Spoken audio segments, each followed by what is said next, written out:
Salut, on se retrouve aujourd'hui dans cette vidéo, alors avec le soleil en fait qui est juste en face de moi et qui est vraiment un petit peu en mode rasant. Je vois pas grand chose en fait, je me vois pas du tout, même si j'ai le retour juste ici, je me vois pas. Mais je pense que vous allez voir. Alors aujourd'hui on va avoir un concept dans les dynamiques sociales qui est vraiment un concept très important, un concept qui est un concept vraiment fondateur. Donc si vous vous intéressez de près ou de loin aux dynamiques sociales, et je pense je pense sincèrement que là on approche en fait d'un énorme rebond social. Vraiment le rebond social qu'il va y avoir post-Covid va être littéralement énorme. Et je pense que si avant le Covid vous n'aviez pas vraiment une vie sociale qui vous convenait, ça va vraiment être le bon moment en fait pour prendre ces vents ascendants. Ça va être le bon moment parce que vous voyez, tout le monde va être super content en fait. C'est à dire que moi je vis en Corée, donc j'ai pas vraiment vécu ça à 100%. C'est à dire qu'on n'a jamais eu de confinement en Corée, on n'a jamais eu vraiment ces choses là en Corée. Mais même déjà en Corée où il y a les bars qui ferment plus tôt, où il y a pas mal de choses qu'on peut pas faire, je sais que quand ça va s'arrêter, il va déjà y avoir un rebond social qui va être vraiment important. Alors je me dis, en France et dans les pays d'Europe par exemple, et dans les autres pays où il y a eu des restrictions sanitaires extrêmement fortes, ça va être un truc vraiment... Donc moi je vous encourage à profiter de ce rebond social. Et ce que je vais vous expliquer justement ici dans cette vidéo, c'est quelque chose qui va vous permettre d'être prêt pour ce rebond social. Alors juste avant de commencer, il y a deux choses que je veux vous dire. Déjà je me suis mis dans un endroit qui est assez sympa, c'est la rivière Cheonggyecheon je crois, un truc comme ça, enfin ouais il me semble que c'est ça, Cheonggyecheon, à Séoul. Et en fait actuellement, alors je crois, hein, si je dis pas de bêtises, que ça va bientôt être la fête par rapport... Attendez, je me vois vraiment pas en fait, voilà, ici je me vois un petit peu mieux. Ça va être la fête par rapport à la naissance de Bouddha en fait. Il y a plus de... En fait en Corée, ce qu'il faut savoir, ce qui m'a étonné, c'est qu'il y a plus de chrétiens que de bouddhistes. Mais voilà, ils ont mis pas mal de choses, voilà, de petites... Normalement la rivière elle est toute... voilà, normalement la rivière elle est normale, enfin voilà, c'est juste une rivière. Et là ils ont mis pas mal de choses par rapport à ça. Voilà, et la deuxième chose aussi que je voulais vous dire, c'est que là je vais tourner deux vidéos ce matin. Et en fait, juste après ces deux vidéos, je vais faire renouveler mon visa en fait. Je vais à l'immigration qui est pas très loin d'ici, l'immigration dont mon domicile dépend. Et donc je vais faire renouveler mon visa. Et en fait le truc c'est que je me suis dit, ok, qu'est-ce qui pourrait me faire me sentir bien juste avant d'aller renouveler ce visa? Quelque chose je pourrais faire et qui pourrait vraiment me donner une bonne vibe. Et je me suis dit je vais aller faire des vidéos tout simplement. Et donc c'est pour ça que j'ai fait ces vidéos, que je suis en train de faire ces vidéos. Et donc à la fin de la vidéo demain, donc moi je vais la tourner juste après et vous la verrez demain, je vous dirai si mon renouvellement de visa s'est bien passé. Il faut que je fasse attention au cadre parce que je vois vraiment rien. Donc on va commencer avec cette vidéo. Donc ce concept vraiment très important au niveau des dynamiques sociales. Alors déjà ce qu'il faut comprendre, vraiment la première chose, et ça c'est très important, c'est de comprendre que il y a une croyance limitante que vous devez vraiment faire sauter au niveau des dynamiques sociales. C'est très important que vous fassiez sauter cette croyance là. C'est le fait que la vie sociale c'est quelque chose où ça s'improvise en fait. C'est à dire que la vie sociale c'est une improvisation. C'est pas vrai, ça ne fonctionne pas comme ça. La vie sociale c'est des leviers sur lesquels vous appuyez et qui donnent des résultats. La problématique en fait qu'il y a, c'est qu'il y a deux catégories de personnes. C'est que vous avez les gens qui sont des naturels et vous avez des gens qui vont être des gens que moi j'appelle des learners, c'est-à-dire des gens qui vont apprendre les dynamiques sociales. Et les gens qui sont des naturels, les gens qui ont toujours été à l'aise par rapport aux dynamiques sociales, si vous voulez c'est exactement comme un langage, c'est-à-dire que vous êtes francophone, quand vous parlez, vous n'allez pas vous poser la question par exemple de savoir si c'est le voiture ou la voiture. Vous savez que c'est la voiture, vous y pensez même pas, je veux dire, vous réfléchissez même pas, vous allez dire voilà je vais prendre ma voiture, je vais monter dans la voiture. Mais quelqu'un qui apprend, lui au début il doit réfléchir, il y a certaines choses qu'il doit connaître par cœur, il y a certaines choses où il doit connaître les mécanismes. Et c'est exactement pareil au niveau des dynamiques sociales, c'est-à-dire que quelqu'un qui est naturel, parce qu'il a appris ses dynamiques sociales par exemple par mimétisme, parce que ses parents étaient bons en dynamique sociale, il va vous dire sois naturel, aie confiance en toi, lâche-toi, etc. Parce que pour lui c'est comme ça que ça fonctionne. Mais si vous n'êtes pas à l'aise, et moi c'était mon cas, moi j'ai vraiment dû prendre le chemin, j'étais extrêmement mal à l'aise, j'ai dû apprendre, alors tout ça, ça ne va pas fonctionner. Donc vraiment la première chose en fait à retenir, c'est que vous devez abandonner cette croyance de penser que les dynamiques sociales c'est quelque chose de naturel. Tant que vous aurez cette croyance, c'est-à-dire que si aujourd'hui vous n'êtes pas à l'aise dans les dynamiques sociales et que vous écoutez les conseils de personnes qui vous disent ok il faut être naturel, etc., il faut improviser, il faut laisser faire, voilà, il faut laisser le flow, il faut que tu sois toi-même, etc., vous n'y arriverez pas. En tout cas c'est mon point de vue, je vous le dis. Après vous pouvez ne pas être d'accord avec moi, il n'y a pas de problème, vous avez le droit de ne pas être d'accord avec moi. Et moi je vous dis, mon point de vue c'est que en faisant ça, vous n'y arriverez pas. Donc vous allez devoir apprendre comment fonctionnent les dynamiques sociales. et ça va vraiment être quelque chose d'assez mathématique en fait. Vous allez voir que c'est quelque chose d'assez mathématique. Et donc on va justement, on y arrive, parler de ce concept. Et donc ce qu'il faut comprendre, c'est que les dynamiques sociales, c'est des interactions sociales. Donc ma vie sociale, c'est des interactions sociales. Et à l'intérieur de ces interactions sociales, chaque personne individuellement cherche à avoir des interactions sociales avec une valeur ajoutée positive. C'est-à-dire que les interactions sociales en fait sont un échange de valeurs entre deux personnes ou un groupe de personnes. C'est vraiment comme ça qu'il faut le comprendre, c'est un échange de valeurs. Je suis en train de parler à quelqu'un, j'échange de la valeur avec quelqu'un. Je suis en train d'échanger de la valeur avec cette personne ou avec ce groupe de personnes, et c'est valable dans tous les types d'interactions sociales. Et donc, en tant que personne, on cherche à avoir des interactions sociales qui sont des interactions sociales à valeur ajoutée positive. Et donc, par rapport à ça, et ça c'est un système vraiment qui est en nous, c'est là qu'arrive ce concept de la valeur sociale. Et ce concept de la valeur sociale, c'est notre capacité à, entre guillemets, prévoir par rapport à certains éléments qu'on va noter si cette personne-là va être une personne qui va apporter de la valeur à nos interactions sociales, ou si cette personne-là ne va pas apporter de la valeur à nos interactions sociales.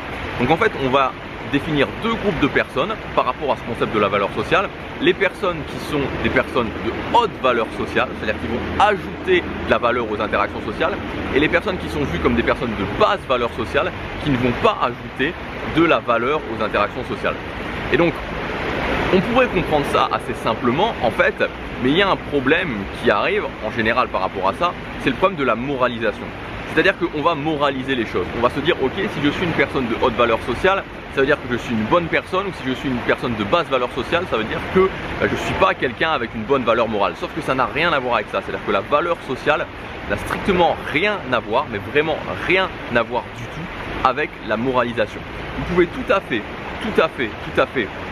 être un connard de très haute valeur sociale et avoir une vie sociale très épanouie. Alors, peut-être que certains d'entre vous vont me dire, alors il faut que je devienne un connard. Mais c'est pas la question en fait. La question c'est pas que vous soyez quelqu'un de gentil ou vous soyez un connard, tout simplement parce que ça n'a rien à voir. La chose sur laquelle les gens vont vous juger en premier, c'est justement cette valeur sociale. Et donc il faut que vous fassiez vraiment la distinction très claire dans votre tête entre d'un côté la valeur sociale, qui est l'évaluation si je vais être quelqu'un qui va apporter de la valeur aux interactions sociales ou si je ne vais pas apporter de la valeur aux interactions sociales, et d'un autre côté tout ce qui concerne la moralisation quelque part, le fait que je sois une bonne personne, le fait que j'ai des bonnes valeurs morales ou des mauvaises valeurs morales. C'est très subjectif et ça n'a absolument rien à voir avec la valeur sociale, et ça n'a rien à voir, et ça aussi il faut vraiment le comprendre et vraiment se l'ancrer dans la tête, avec le fait que vous ayez une vie sociale épanouie ou pas. Et donc concrètement, très concrètement, ça veut simplement dire que si vous pouvez tout à fait, à l'inverse de ce que je vous ai dit tout à l'heure, quelqu'un de super cool, quelqu'un de gentil, quelqu'un qui a le cœur sur la main, quelqu'un qui est là pour les autres, et pour autant ne pas être quelqu'un qui va avoir une vie sociale épanouie parce que vous serez vu comme quelqu'un de basse valeur sociale. Alors une fois qu'on a dit ça, on va rentrer un petit peu plus à l'intérieur justement de ce concept de la valeur sociale. Et donc comment on démontre de la valeur sociale, comment on démontre de la haute valeur sociale, parce que j'appelle des DHV, donc des démonstrations de haute valeur sociale. Et donc typiquement la classification qu'on va faire avec ces DHV, c'est une classification qui est DHV de surface versus DHV profond. Donc les DHV de surface, c'est tous les DHV qu'on va pouvoir constater directement quand on vous voit. Donc par exemple, le fait de faire attention à son look, le fait de faire de la musculation, le fait d'avoir un corps en forme, c'est un DHV de surface. A l'inverse, le fait d'être quelqu'un qui est stable émotionnellement, c'est-à-dire que quand par exemple il y a un problème qui arrive, je sais pas, imaginons que vous soyez manager dans un service, il y a un problème qui arrive et vous dites ok, c'est bon, on va gérer ce problème, vous inquiétez pas, on va y arriver, on va le faire. C'est de la stabilité émotionnelle, ça démontre de la haute valeur, mais il faut qu'il y ait un événement, et donc là on parle de DHV profond. Alors moi, je pense que souvent quand on dit DHV de surface et DHV profond, ça met un côté, si vous voulez, où on a cette tendance à penser que les DHV de surface sont moins intéressants, les DHV de surface sont plus superficiels, ce qui pour moi n'est pas le cas. Et moi je préfère une classification qui est une classification DHV par rapport à ce que je suis, ce que je fais, ce que je dis. C'est-à-dire que ce que je suis, c'est voilà les choses qui émanent de moi sans que je fasse rien. Ce que je fais, c'est quand je suis dans une action, et ce que je dis, c'est quand je suis dans une conversation. C'est quelque chose qui me paraît beaucoup plus pertinent comme classification et qui évite justement cette distinction entre surface et profond. Ensuite, la deuxième chose qu'il faut savoir au niveau des DHV, des démonstrations de haute valeur sociale, c'est que vous pouvez soit les hacker, soit les maîtriser. Donc les hacker, qu'est-ce que ça veut dire? Ça va être dans cette capacité à comprendre le DHV et de voir quelles actions je vais pouvoir prendre par rapport à ce DHV rapidement et qui vont montrer aux autres justement que j'ai de la haute valeur sociale. Je vous donne un exemple sur le DHV pression sociale. Sur le DHV pression sociale, si je suis avec un groupe d'amis dans un karaoké, je vais chanter en premier dans ce karaoké, je vais directement hacker ce DHV, je vais démontrer justement de la résistance à la pression sociale et ça peut se faire comme ça, voilà, ça se fait comme ça en un claquement de doigts, il n'y a pas besoin d'y passer 3 heures. A l'inverse, il y a le côté maîtrise, où le côté maîtrise, c'est quand je vais réellement maîtriser la résistance à la pression sociale. Donc pour résumer cette vidéo, puisque là on arrive déjà à environ 11 minutes, je sais pas, peut-être que je vais faire quelques coupures, mais voilà, elle est déjà assez dense, je pense, il y a déjà pas mal de choses à retenir. Il faut vraiment que vous reteniez, et ça c'est vraiment, je dirais, c'est un message qui vient pour moi du fond du cœur, parce que vous savez, j'ai vraiment galéré socialement, et j'aurais vraiment voulu comprendre ce concept plus tôt. Si aujourd'hui vous galérez socialement, vous pouvez ne pas me croire, vous pouvez penser qu'il faut être naturel, etc. Et il n'y a pas de problème, je veux dire, bon, c'est comme vous voulez. Mais moi, si j'étais là, si vous étiez vraiment à côté de moi, et si, voilà, honnêtement, je vous donne les conseils que je donnerais vraiment à mes meilleurs amis, et je vous considère, alors je sais que c'est pas tout à fait la même relation qu'on peut avoir avec son audience, mais les conseils que je vous donne, c'est vraiment ce type de conseils auquel je crois à 100%. Et la première chose à faire pour redémarrer votre vie sociale, c'est d'être dans cette capacité à comprendre la valeur sociale, à savoir presque par cœur quels sont les DHV que vous devez utiliser, et ensuite dans n'importe quelle situation sociale, utiliser ces DHV. J'arrive ici, quel DHV je vais prendre? J'arrive ici, quel DHV je vais prendre?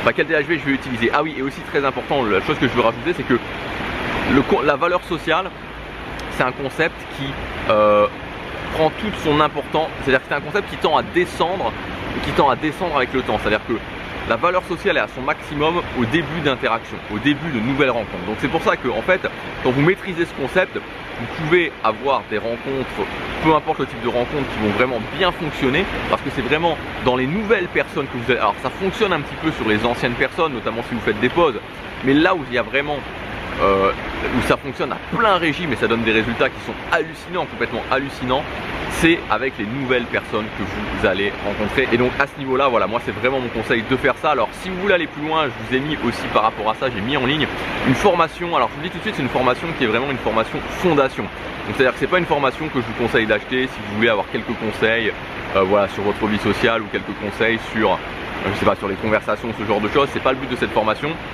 Cette formation, je l'ai appelée Hacker sa valeur sociale, et c'est une formation fondation sur la valeur sociale où je vous donne 27 démonstrations de haute valeur que vous allez pouvoir appliquer dans votre vie. Sur chacune de ces démonstrations de haute valeur, je vous donne plusieurs moyens de hacker ce DHV. Donc pour chaque DHV, vous allez avoir plusieurs moyens concrets dans différentes situations de hacker ce DHV. Et je vous explique aussi comment vous allez pouvoir sur le long terme maîtriser ce DHV. Donc il y a une formation, donc il y a là toute la formation, et en plus, parce que pour moi c'était vraiment très important et je pense que c'est vraiment quelque chose il faut les connaître par cœur en fait, il faut quasiment les connaître par cœur. Je vous ai mis 27 fiches DHV avec tout qui est résumé, que vous pouvez imprimer, que vous pouvez regarder au quotidien. Et comme ça, vous allez pouvoir petit à petit apprendre ces DHV, savoir exactement comment les hacker, savoir exactement quoi faire. Et je vous ai rajouté en plus des routines sociales automatisées que vous pouvez utiliser. Et en fait, l'idée de ces routines sociales automatisées, c'est le fait de dire, ok, dans cette situation-là, cet ensemble de DHV que je dois mettre en place, dans cette situation-là, c'est cet ensemble de DHV que je dois mettre en place, dans cette situation-là, c'est cet ensemble de DHV que je dois mettre en place. Voilà, donc si ça vous intéresse, c'est valable quelques jours à son prix de lancement, c'est le premier lien dans la description. Je vous dis à demain pour la prochaine vidéo, et à demain pour la vidéo, ou à la fin de la vidéo, je vous dirai est-ce que j'ai pu renouveler mon visa sans problème ou pas. Voilà, à demain, chaque jour compte.